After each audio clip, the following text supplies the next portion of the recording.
이번 시간은 페이지 25페이지 제3장 조족조 분야를 보도록 하겠습니다.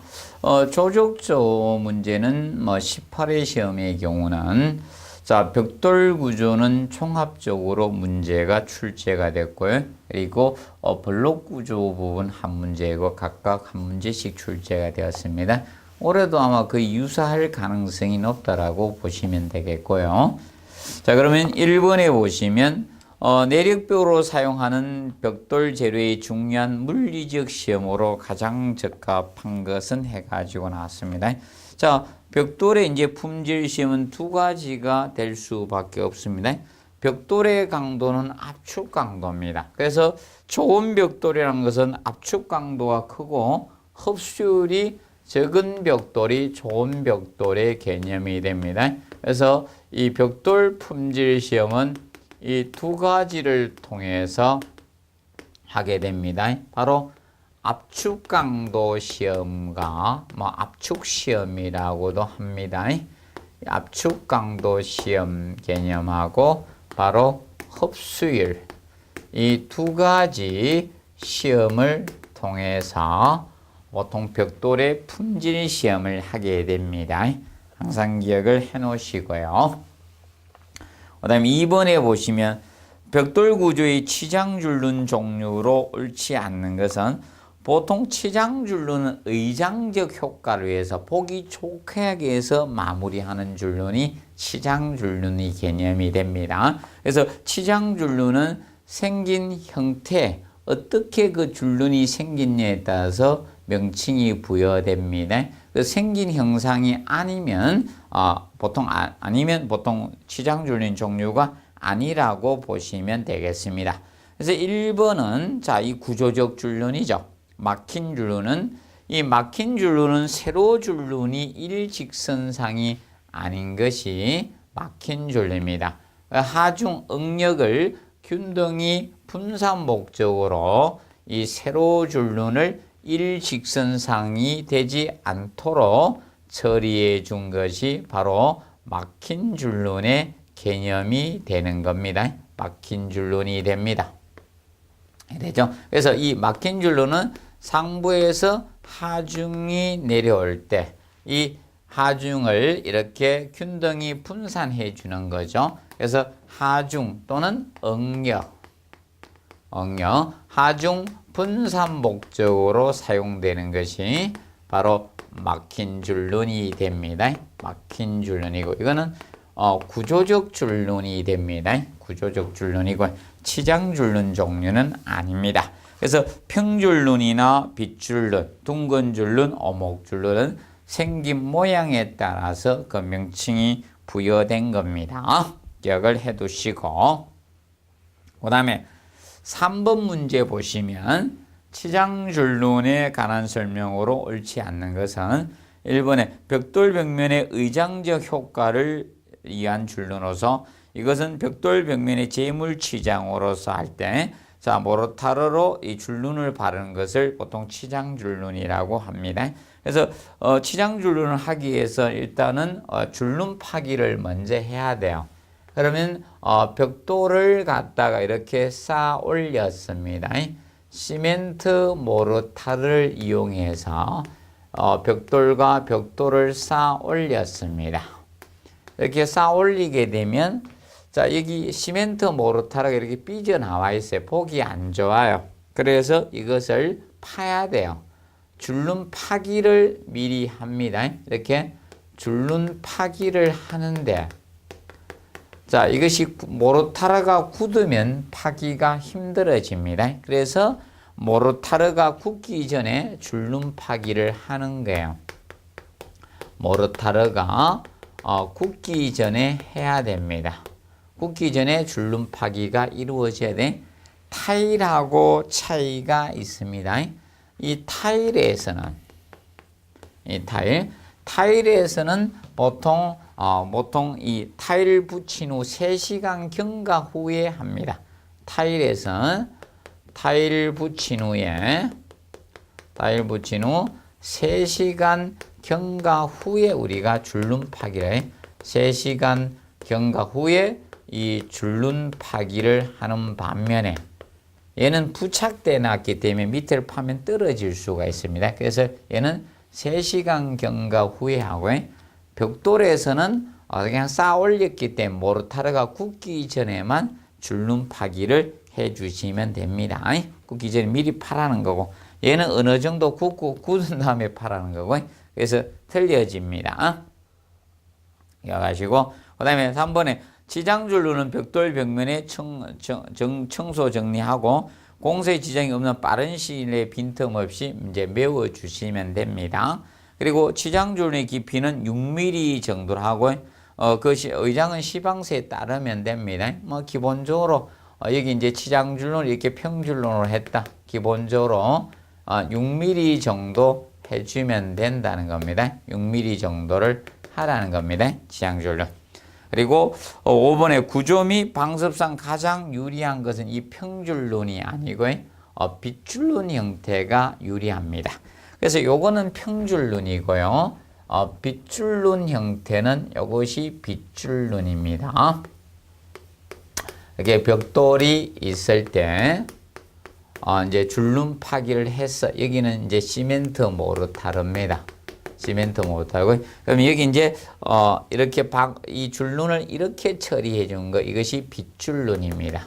그럼 이게 물이 흘러내가 똑 떨어져 밑으로 올라갈 수 있죠. 이것이 이제 빗줄눈.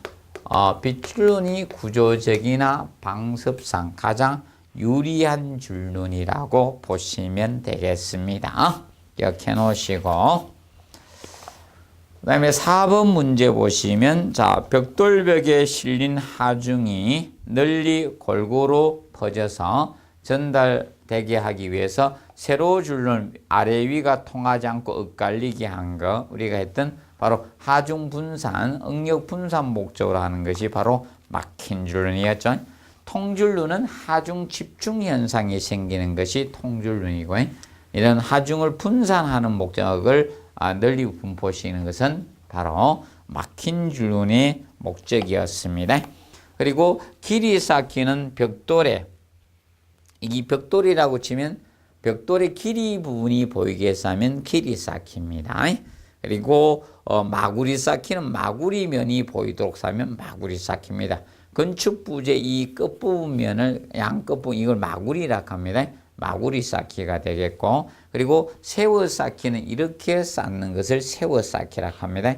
이렇게 쌓으면 옆세워 쌓기라고 길이 마구리 세워 옆세워 이렇게 됩니다. 그 다음 5번 문제 보시면 조적조에서 대림벽을 가장 적절히 설명한 거. 자, 대림벽은 직각으로 이웃하는 내력벽 또는 직각으로 교차하는 내력벽을 대림벽이라고 했습니다. 대림벽. 린자가 이웃 린자라고 했습니다. 대림벽. 그래서 봐두시고 그러면 1번 보통 하중을 받는 벽들이 보통 내력벽이에요. 그런데 만약에 내력벽 중에서도 예를 들어서 행력까지 받게 되면 그거는 전담벽이 되는 거고 그런데 조적조의 벽은 전담벽은 될 수는 없고요. 기본적으로 내력벽 개념이 되겠죠. 내력벽 개념 됩니다. 그리고 비내력벽은 하중을 분담받지 않는 것. 그래서 칸막이 벽 같은 것은 바로 하중을 받지 않는 벽이 되겠죠. 그래서 여기 5번에 3번에 보시면 하중을 받지 않는 벽은 바로 비내력벽이죠.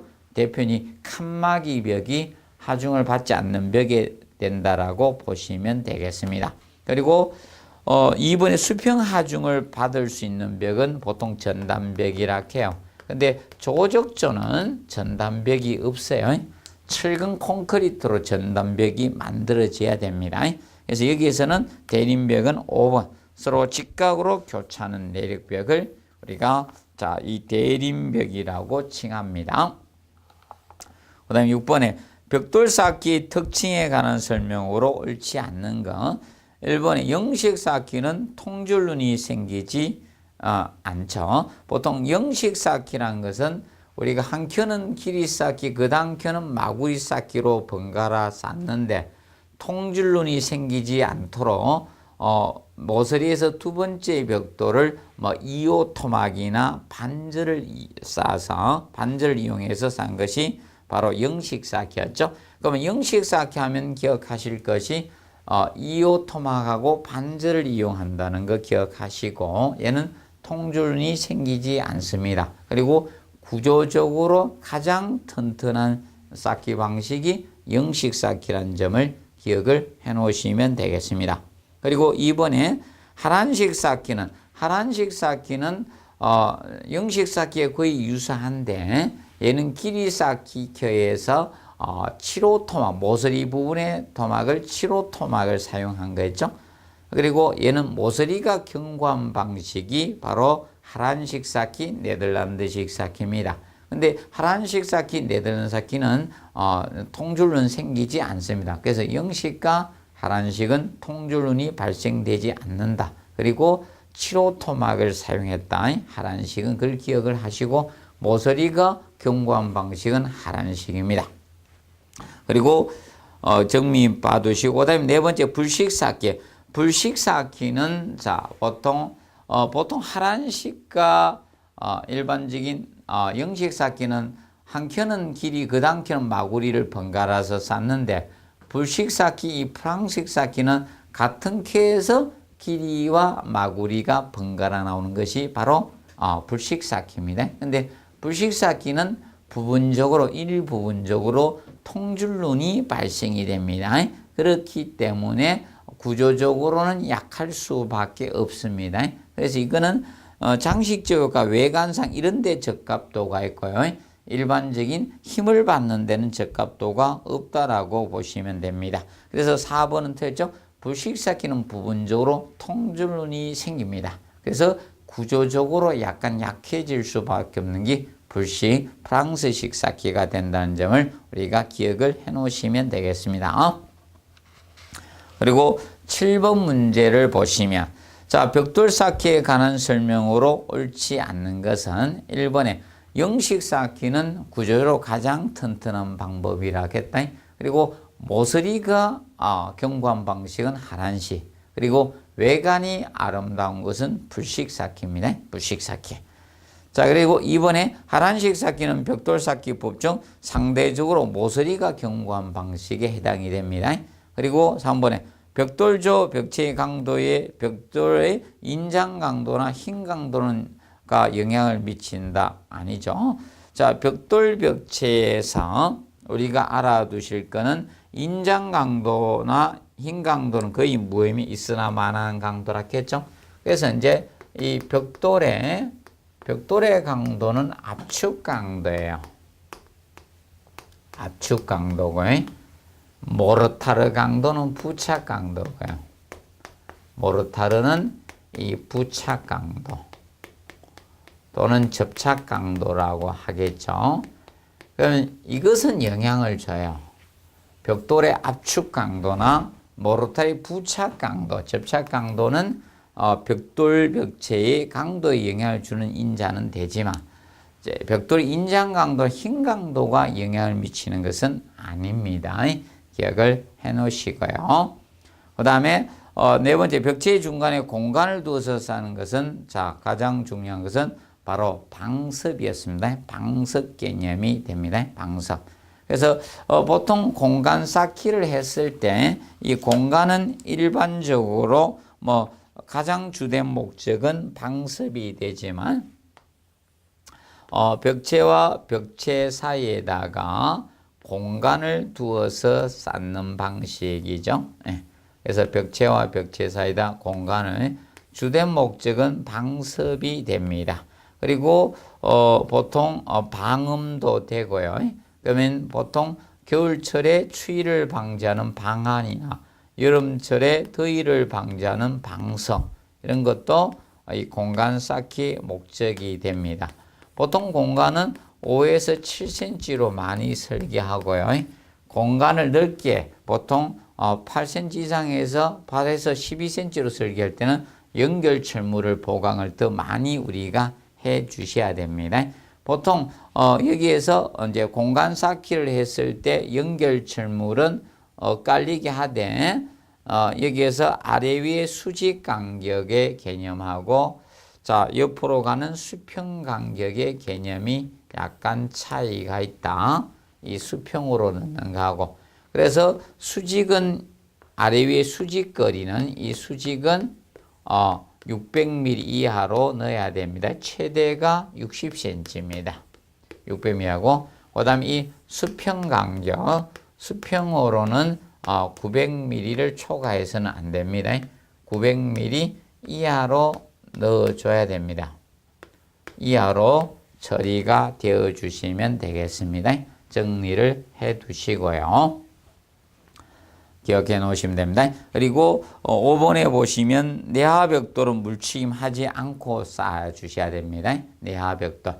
내하벽돌은 일반적으로 이 시멘트 모르타르 가지고 쌓지 않습니다. 그래서 물침을 해줄 필요가 없습니다.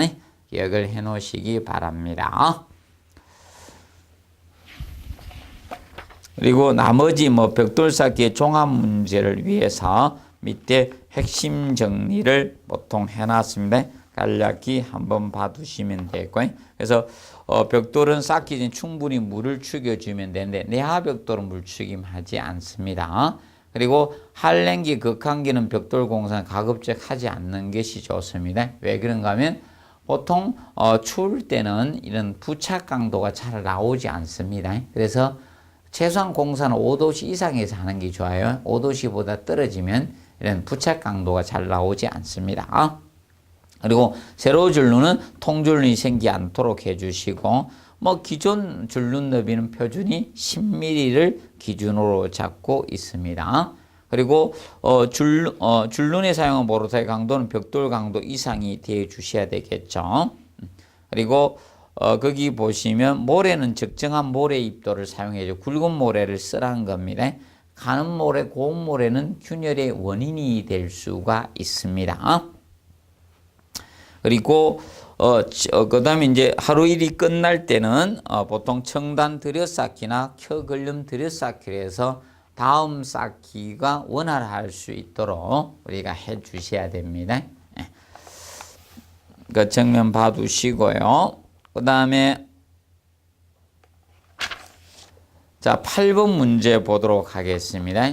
8번 자 벽돌 구조에 관한 설명으로 옳지 않는 것은 1번에 내력뼈로 둘러싼 바닥 면적은 최대 제한은 80제곱미터 제한을 두고 있죠. 근데 여기에서는 60제곱 넘는 2층 건물의 1층 벽의 높이를 다루는 거죠. 그러면 2층 건물일 경우는 자 이겁니다. 보통 60제곱미터를 넘는 데에서의 최소 내력벽 두께는 15cm가 아니에요. 19cm가 돼야 되거든요. 그러면 건물이 있을 때 당연히 상식적으로 생각해도 이거죠. 예를 들어서 2층보다는 1층 벽이 두꺼워야 될 거 아닙니까? 1층짜리, 2층짜리 건물이 있습니다. 그러면 바닥 면적이 60제곱미터 넘게 되면 최소 벽 두께가 190mm, 19cm가 돼요. 그러면 2층 벽이 190mm가 돼야 되거든. 그럼 당연히 1층은 2층보다 두꺼워야 될 거 아닙니까? 그래서 1층은 290mm 이상이 되어줘야 돼요. 1층 벽이 2층보다 작으면 안 됩니다. 그래서 개념 알아두시고요. 그래서 1번은 틀렸고요. 결과적으로 내력벽의 두께에 대해서 다루었죠. 그래서 내력벽 두께는 일반적으로 저것에 영향을 받는다는 겁니다. 그래서 이 청별의 영향을 받습니다. 1층이야, 2층이야. 그리고 거기서 내력벽 둘러싼 바닥 면적의 영향을 받습니다. 그럼 바닥 면적, 내력벽 둘러싼 바닥 면적이 60제곱미터 넘지 않을 때에 자 이하일 때의 최소 두께는 150mm, 15cm 이상으로 하라는 것이 기본이고요. 근데 실제적으로는 그렇게 하지는 않지만 자 그리고 그래서 1번이 틀렸고 2번에 영농 쌓기는 벽돌 벽면에 구멍을 내어 쌓는 장식적 효과가 있죠. 그래서 이 영농 쌓기의 경우가 우리가 어디에 우리가 영농 쌓기를 하는가 하면 보통 이런 경우 영농 쌓기로 합니다. 난간벽이나 아니면 담장입니다. 담장. 이런 부분에 구멍을 내어서는 장식적 효과를 위해서 쌓는 게 영농쌓기입니다. 근데 45도 경사지기에 쌓는 것은 음모쌓기입니다. 45도 경사지기에 우리가 하는 것은 음모쌓기고요. 음모쌓기. 간단히 기억하시고, 그 다음에 세 번째, 내력벽으로 둘러싼 바닥 면적은 80제곱미터를 넘을 수 없습니다. 제한을 두고 있고요. 그 다음에 네 번째, 영식 쌓기는 모서리 부분에 반절이나 이후 토막 사이에 통줄이 생기지 않도록 한 거다. 7호 토막을 사용해서 통줄름 방지하는 것은 하란식 쌓기고요. 그 다음에 벽돌 벽체의 강도에 영향을 미치는 벽돌 자체의 강도는 바로 압축 강도고요. 쌓기 방법에 따라서 벽체의 강도는 틀리죠. 그래서 아까 구조적으로 제일 튼튼한 것은 영식 쌓기라고 했어요. 근데 구조적으로 취약한 것은 불식 쌓기예요.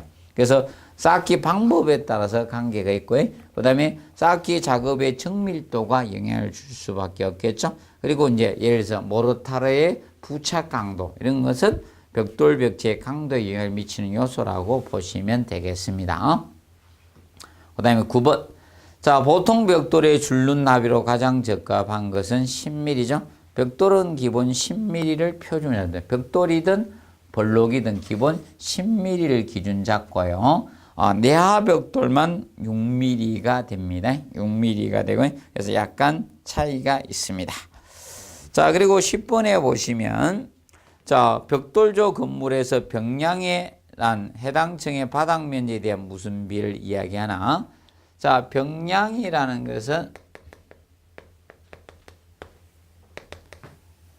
자, 이 내력벽 길이의 총 합계를 갖다가 그 건물의 바닥 면적으로 나눈 것, 이것이 벽량 개념이 됩니다. 벽량. 그래서 알아두실 것은 내력벽 길이의 총 합계입니다. 근데 이제 내력벽 길이의 총 합계를 계산할 때 벽의 길이가 짧을 경우 여기 포함시키지 않습니다. 그래서 내력벽 길이가 55cm, 내력벽 길이가 55cm 미만은 이상이 돼야 되면 포함시키지 않습니다. 간략히 알아두시고요. 그 다음에 11번. 다음 중 벽돌조의 벽체 두께 결정 요인으로 가장 옳지 않는 것. 자, 건축물의 높이가 높아지면 벽의 두께는 두꺼워져야 됩니다. 그래서 영향을 주고, 그 다음에 층별이 영향을 줘요. 1층이야, 2층이야 영향을 줬습니다. 좀 전에. 그리고 벽돌 쌓기 방식. 자, 벽돌 쌓기 방법이나 이런 벽돌 쌓기 방식은 벽돌 벽체의 강도에 영향을 주는 요소는 맞습니다. 근데 벽돌조의 두께가 결정하는 요인 아니에요. 그럼 예를 들어서 영식 쌓기로 하냐, 하란식 쌓기로 하냐, 불식 쌓기로 하냐, 여기에서 벽 두께가 달라지는 것은 아닙니다. 주의하십시오. 그래서 벽돌 쌓기 방식 방법은 벽돌 벽체 강도에 영향을 주는 요소는 맞습니다. 자, 그런데 벽체 두께의 결정 요인은 아니라는 점을 우리가 알아두십시오. 그래서 우리가 모르타르의 부착 강도라든지 벽돌의 압축 강도라든지 이런 것들은 벽돌 벽체 강도에 영향을 주는 인자에 속한다는 점 기억을 해 두시고, 그리고 벽의 길이가 따라서 벽의 길이가 길어지면 벽 두께는 두꺼워져야 됩니다. 그래서 그 점 혼돈하지 않도록 해 두십시오. 자, 그리고 내력벽으로 둘러싸인 바닥면, 바닥 면적이 60제곱미터 이하일 때하고 60제곱미터 넘을 때는 이 벽 두께가 달라지고 있습니다. 그리고 12번에 조적 벽체를 보강하는 데 불필요한 사항은 해가지고 나왔습니다. 먼저 1번에 칸막이 벽을 내력벽으로 쌓는. 자, 그러면 보강이라는 것은 튼튼하게 해주는 거죠. 그러면 칸막이 벽은 비내력벽인데 이걸 내력벽으로 쌓는다. 튼튼해진 거 아닙니까? 그리고 2번에 벽체 하중 경화의 계구부를 많이 쓰면 조족적 음물은 약해집니다. 계구가 많으면. 그래서 조적조는 좋은 것이 벽의 양이 많을수록 튼튼해지는 겁니다. 계구부가 많아지면 약해진다라고 보시면 되겠습니다. 그리고 3번에 부축벽이나 부층기둥을 설치해 주죠. 보강 개념이 되겠죠. 그리고 벽량을 증가하다. 벽량 증가라는 것은 아까 했죠. 내력벽 길이 총 합계잖아요. 내력벽이 많아질수록 튼튼해집니다. 쉽게 이 개념의 원리라고 보시면 된다. 자, 벽은 이렇게는 잘 넘어갑니다. 이렇게는. 근데 이렇게는 잘 안 넘어간다는 겁니다. 그러면 X축, Y축으로 벽을 배치를 하면 저항을 어느 정도 할 수가 있다는 거죠. 그리고 벽체 두께를 증가하는 것은 보강 개념이 되겠죠. 근데 계구부를 많이 설치하는 건 조적 벽체를 보강하는 것이 아니라 약해지는 방법 중에 하나라고 보시면 됩니다. 그 다음에 13번 조적공사에서 자, 이 조절줄눈에 설치하는 부위로서 옳지 않은 것. 조절줄눈이나 신축줄눈은 균열 방지용 줄눈의 개념이 되겠죠. 그래서 이것은 접속 부위. 자, 그래서 접합부라든지 뭐뭐가 변하는 부위는 뭐뭐가 이 변하는 곳, 뭐뭐가 변하는 곳은 설치 대상이 됩니다. 그런데 일정한 곳은 대상이 되지 않습니다. 뭐뭐가 변하는 곳 또는 뭐뭐가 접속하는 부분, 접속 부위 이런 데는 우리가 대상이 됩니다. 뭐뭐가 일정한다든지 이런 부분은 대상이 될 수가 없습니다. 그럼 1번에 내력벽과 비내벽이 만나면 조인트죠. 이런 부분은 설치하시면 됩니다. 그리고 벽의 두께가 변한다든지 그럼 일정하면 대상이 안 됩니다. 그리고 벽의 높이가 변한다든지 창이나 출입구 주변 그래서 자, 이 출입구 주변이 어떻게 되는가 하면 자, 벽하고 출입구가 재료가 달라지죠. 그러면 그 주변에 균열이 많이 생깁니다. 그리고 그다음에 5번에 콘크리트. 근데 창 출입구 상하 이는 생깁니다. 근데 벽돌벽의 중앙 부위 나오죠. 벽돌벽의 중앙 부위. 자, 이 4번은 이 벽돌벽의 중앙이 때문에 틀린 겁니다. 중앙 부위에서 틀린 겁니다. 자, 이거는 일정한 곳이에요. 얘는 조절줄눈 설치 대상이 아닌 거예요. 자, 이것은 벽의 중앙 부위라 했죠. 중앙 부분은 일정한 부위가 되는 겁니다. 그래서 설치 대상이 속하지 않습니다. 그리고 5번에 콘크리트 벽체와 벽돌의 직각으로 만나는 부위, 접속 부위죠. 이런 데는 설치 대상이 되는 것입니다. 기억해 두시고. 그 다음에 14번 보시면 조적벽에서 균열 발생을 억제하기 위한 대책으로 적합하지 않는 것대가 나왔습니다. 1번에 기초는 동일한 형식이나 동일 구조를 해야 돼. 그래서 이종 형식을 해서는 안 돼요. 또는 이질 지정도 안 되고 말뚝 혼용도 되지 않습니다.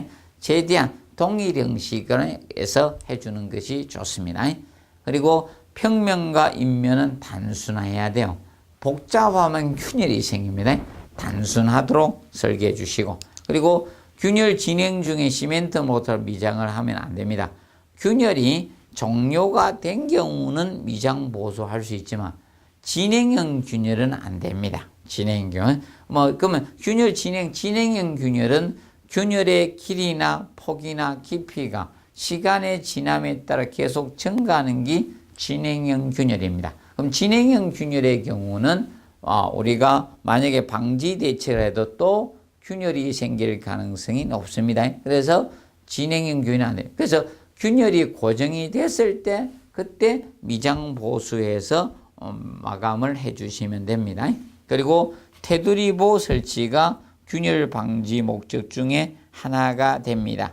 자, 테두리보가 하중을 균등히 분배해 주죠. 하중을 균등히 분배해 주는 역할도 하면서 사실 저 역할을 하고 있기 때문에 괜찮은 겁니다.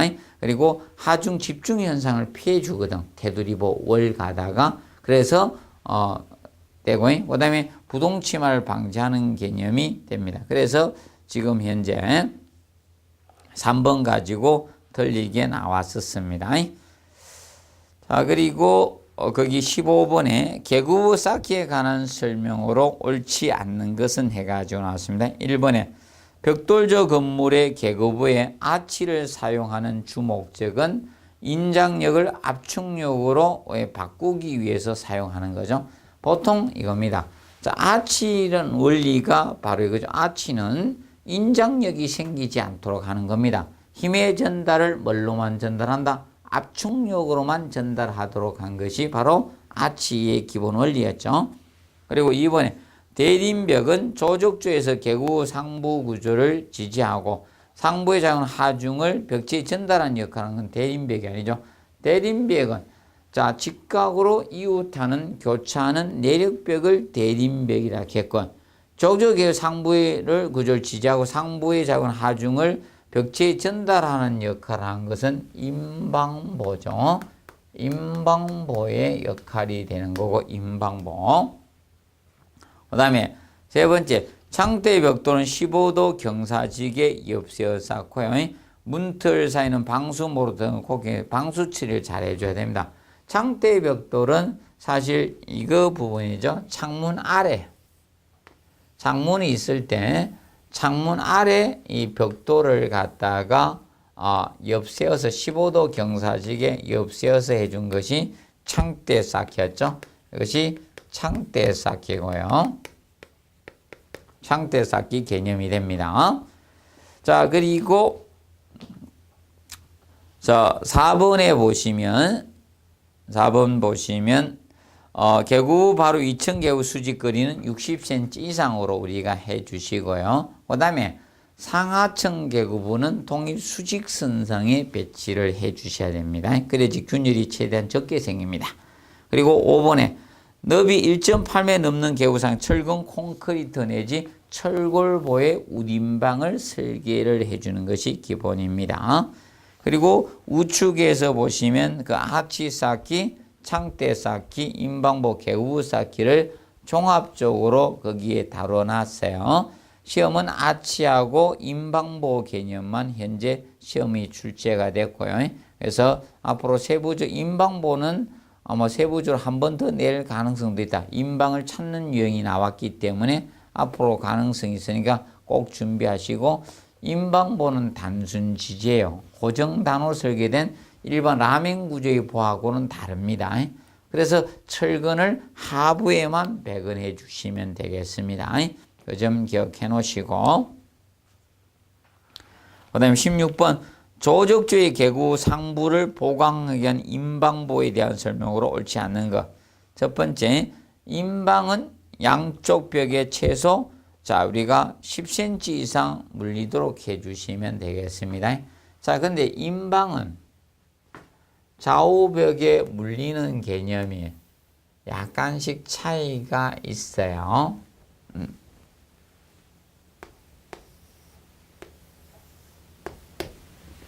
좌우벽에 이게 지지가 돼야 되는 이 기준이 차이가 있어요. 자, 이 벽돌일 때 벽돌조에서는 최소가 10cm 이상이에요. 근데 보통 20cm 정도 써요. 근데 블록에서는 공동보이기 때문에 최소가 20이에요. 어떤 규정이 없으면 보통 40 정도를 써죠. 40cm, 400mm죠. 개념이 달라진다는 점 알아두시고, 그리고 임방은 항상 단순 지지다. 고정 지지로 설계되는 게 아니라 단순 지지로 설계됩니다. 그래서 철근을 배근할 때 임방보에서 상단에 설치하는 게 아니고 하부에 하단에 설치한다는 점 꼭 기억을 해 놓으시기 바랍니다. 정리해 두시고요. 하부에 배근을 해 주시면 되겠습니다. 그리고 16, 그래서 그 1번 개념, 임방은 양쪽에 최소 10cm 이상 물리도록 해주고, 만약에 블록조라고 나오면 20cm가 됩니다. 그리고 2번 개구폭이 1.8m 넘을 때는 철근 콘크리트 내지 철골보로 우리가 보강을 해 주시면 됩니다. 그 기준은 1.8m가 됩니다. 그리고 세 번째, 철근 콘크리트 임방부에서 철근은 임방의 상부에 배관한다 됐죠? 하부에 배관을 하게 됩니다. 자, 임방부는 개구 상부를 가로지른 것에서 보강의 역할을 하고 있잖아요. 그렇기 때문에 이렇게 가로지렀을 때 이 임방이지 않습니까? 그래서 일반적으로 이제 그래서 이때 철근은 이 하부에 배관을 하면 된다. 이렇게 쳐지니까 하부에 배관해 주시면 되겠습니다. 임방보는 단순 지지로 설계합니다. 고정 지지, 고정단으로 설계하지 않습니다. 그리고 5번에 테두리보 아래 개구를 배치하면 테두리보가 임방보 역할을 바로 합니다. 자, 그러면 예를 들어서 여기 테두리보가 이렇게 지나가고 있어요. 월가다 내력벽 위에 테두리보가 이렇게 지나가고 있는데 지금 개구를 이렇게 아래에 설치하면 임방보를 이렇게 설계해 줘야 돼요. 임방보가. 근데 만약에 여기는 창을 이렇게 설치했어요. 여기다가 이렇게 길게. 그러면 이 개구 위에다가 테두리보 밑에 바로 이렇게 했죠. 그럼 여기 별도로 임방을 설치할 필요가 없다. 바로 테두리보가 임방보 역할을 겸할 수가 있다는 겁니다. 알아두시고. 그 다음에 17번. 자, 벽돌벽에 가로 홈파기를 할 때 그 깊이는 얼마 이하로 하고, 얼마라 이하로 하면 깊이는 벽 두께의 얼마, 길이와 깊이에 대해서 묻고 있죠. 자, 그러면 벽돌벽에 홈파기는 왜 하는가 하면 나중에 배선이나 배관들 있죠. 이런 것을 매입하기 위해서 이 홈파기를 하게 됩니다. 근데 홈파기는 주의할 것이 가로홈이 있고 세로홈이 있는데 구조적으로 위험이 더 위험한 줄은 가로홈 파기예요. 그래서 가로홈 파기는 그래서 제한이 많습니다. 길이 제한과 깊이 제한을 동시에 두고 있습니다. 그래서 보통 알아두실 것이 근데 세로홈은 일반적으로 저겁니다. 압축력을 받기 때문에 4분의 3 이상 연속되는 것을 팔 때만 우리가 두께 제한이 있는 것이고 그래서 이 가로홈의 길이는 3m 이하로 해야 되죠. 3m 이하라고 두께는 자 벽 두께 3분의 1 이하로 했는데 그래서 홈파기는 3이 많이 들어가면 돼. 삼삼하게 이렇게 들어가 주시면 되겠습니다. 그래서 이제 그 232페이지 그 해설에 보시면 해놨습니다. 조적신 구조인 자 이 벽체에서 2층 높이 4분의 3 이상 연속되는 세로홈을 설치할 때는 그것은 일반적으로 이 두께의 제한이 나오게 됩니다. 그런데 가로홈은 기본으로 제한을 두고 있다는 점 알아두시고요. 그래서 그리고 거기 별표 나오죠. 구조적으로 세로홈보다는 가로홈이 더 위험합니다. 그래서 그 가로홈 파기 주의를 우리가 해주는 것이 좋습니다. 가로홈 부분 보시고 그래서 이번 시간은 17번까지 마무리하고 조적조 두 번째는 18번 문제부터 다음 시간에 풀도록 하겠습니다. 이번 시간은 여기서 마무리하도록 하겠습니다. 수고하셨습니다.